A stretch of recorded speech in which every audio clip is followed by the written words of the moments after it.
petits détails. Ça, c'est juste des détails que dont vous n'avez pas besoin dans l'exercice. Sous ammoniac à 700 degrés Celsius. Une étude par physisorption du diazote à 77 Kelvin est menée afin de déterminer la surface spécifique de l'échantillon. Les résultats sont présentés dans le tableau ci-dessous. Bon, je ne l'ai pas mis ici parce que c'était compliqué, il est trop long. Tracer l'isotherme d'absorption donnant le volume absorbé des absorptions en fonction de P sur P0, ça c'est vraiment un détail qu'on ne donne pas. Souvent, la question c'est directement quel est le type de l'isotherme. Donc c'est à vous de savoir qu'il faut la tracer et qu'il faut tracer PV en fonction de P sur P0 et déterminer le type. Après avoir tracé la transformée BET, on vous donne la transformée, on peut ne pas vous la donner. D'accord? Donc, vous êtes censé quand même retenir cette équation qui n'est pas très dure. P sur V fois P0 moins P égale à 1 sur VMC plus C moins S sur VMC fois P sur P0. Ça, c'est ça ce qu'on appelle la transformée BET. Déterminer la surface spécifique de l'échantillon ainsi que la constante C, sachant que l'air couverte par une molécule d'azote. Oui? Non. Ce que je voulais dire, c'est que ici, cet intervalle, dans le domaine 0,05, 0,035 pour les valeurs de P sur P0, on peut ne pas vous le donner aussi. Vous devez savoir qu'on peut tracer la transformée de BET, qu'elle est valide que dans ce domaine-là. D'accord? Voilà. Allons-y. Donc, j'ai tracé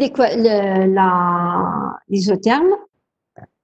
Encore une fois, c'est beaucoup plus simple quand c'est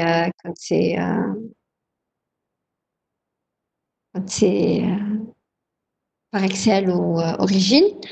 Donc voilà, V absorbé. Alors, ici, qu'est-ce que j'ai fait? Pour le type. Bon, moi, j'ai mis directement, remarque que l'isotherme est de type 2. Mais je pense, je sais pas, peut-être que vous n'avez pas eu ce problème, que pour l'étudiant, il pourrait confondre et avoir du mal à attribuer le type, entre le type 2 et le type 3. Les autres types, je pense qu'il n'y a pas de problème. C'est sûr que c'est pas type 1. Allez, on va revenir vers le cours. Ah ben, très bien que vous avez pu avoir le type, c'est très bien. Maintenant, on va revenir. C'est le 2 ou le 3, voilà. Justement, c'est pour ça que je voulais vous montrer. Donc, on revient juste faire le cours rapidement. Voilà. Donc, le type 1, il n'y a aucun problème. Il est très spécial. Donc, on ne pourra jamais confondre le type 1. Parce qu'il y a le palier ici. Ça augmente au prix un palier. Donc, ça, c'est type 1. C'est le seul qui est comme ça. Le type 2, regardez bien. On a une augmentation. Hop. On dirait, on appelle ça un point d'inflexion. Ça veut dire que la courbe, elle change de pente. Au début, on a une pente très raide. Ensuite, un changement. La pente, elle devient plus faible. D'accord? Donc là, au début, une augmentation très rapide, une augmentation un peu plus faible. Ensuite, ça tend vers l'infini ici. Bien. Si je regarde maintenant le type 3, la pente à l'origine, elle est comment? Regardez la pente à l'origine. Elle est nulle. Regardez. Carrément, ici, vous avez, voilà, carrément. C'est une pente qui est nulle, exactement. Et donc, c'est là où ça se joue. Entre le type 2 et le type 3, ça se joue ici. Pardon, sur la pente à l'origine. C'est pour ça que dans l'exercice,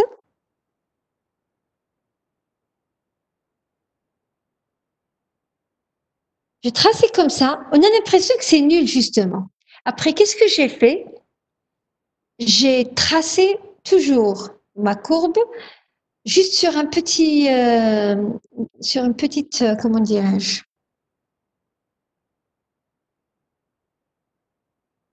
petit intervalle. Et là, on voit que la pente, elle n'est pas nulle. C'est pas ça. Voilà.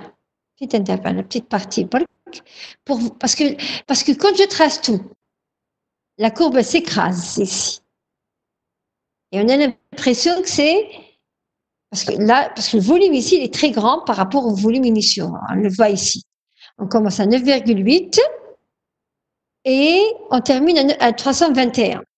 Et c'est pour ça que, voilà, c'est pour ça que la courbe s'écrase au début. Mais si je trace juste les premiers points, eh ben, je remarque que la pente n'est pas égale à 0. Et on a un petit point d'inflexion. Regardez. Hop, hop. Mais vraiment, il est situé à très faible pression. Donc, c'est le type 2, d'accord? OK.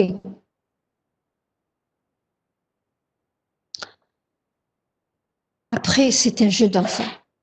Là, le tracé c'est juste qu'il ne faut pas faire des erreurs de calcul. C'est tout. Mais sinon, le reste est très, très simple. Le tracé. Oui. Là, par contre, il n'y a pas méthode numérique et méthode graphique. Là, vous devez tracer. Et c'est pour ça, en catalyse, ce qu'on fera souvent en examen, on vous donnera les courbes avec leur fonction. C'est-à-dire, on vous donne cette fonction-là. Et vous devez juste sortir les constantes.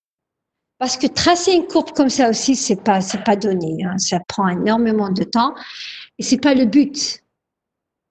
Comme vous voyez, maintenant, il y a des logiciels pour faire ça. Je n'ai pas normalement à tester votre aptitude à tracer des graphes. D'accord? Donc, on vous donne la courbe et vous devez juste tirer les valeurs des constantes. Donc, C-1, la pente, c'est C-1 sur CVM. Et l'ordonnée à l'origine, c'est 1 sur CVM. Alors, je remarque que, regardez, 1 sur CVM, il est là aussi, il est dans la pente. Donc, la pente, je l'écris en fonction de l'OO. La pente, c'est l'ordonnée à l'origine, fois c'est moins 1. Donc, C, c'est la pente sur l'ordonnée à l'origine, plus 1. Et je trouve un C égal à 266,57. Cette valeur, elle a un sens. Regardez, dans le cours, je reviens.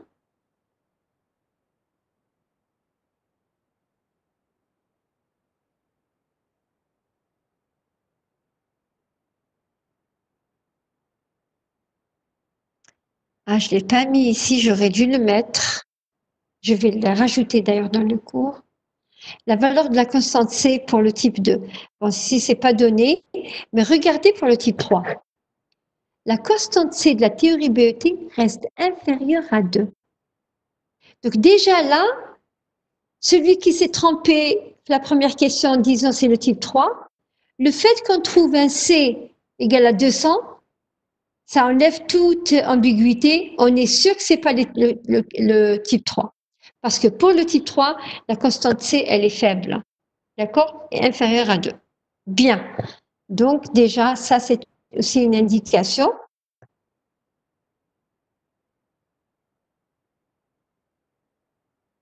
Donc, on trouve C égale à 266,57.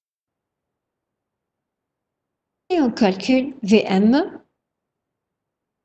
VM égale à 1 sur l'ordonnée à l'origine fois C. C'est 12,67 cm3 par gramme. C'est l'unité de V adsorbé qu'ils m'ont donné. Hein. L'unité ici, c'est l'unité du volume adsorbé. Ils m'ont donné cm3 par gramme. D'accord? S, c'est Vm sur Vm, ça c'est le nombre de moles, c'est d'accord? Volume du gaz sur volume molaire, c'est le nombre de moles. Fois Na, ça donne le nombre de molécules. Fois sigma, ça donne la surface occupée par toutes les molécules adsorbées à la monocouche, puisque Vm correspond à la monocouche. Donc S, c'est 12,67 cm3 par gramme, divisé par 22 400. Il faut que ce soit centimètres cubes. Ça, c'est 22,4 litres fois 1000. Ça donne 22 400. Pardon.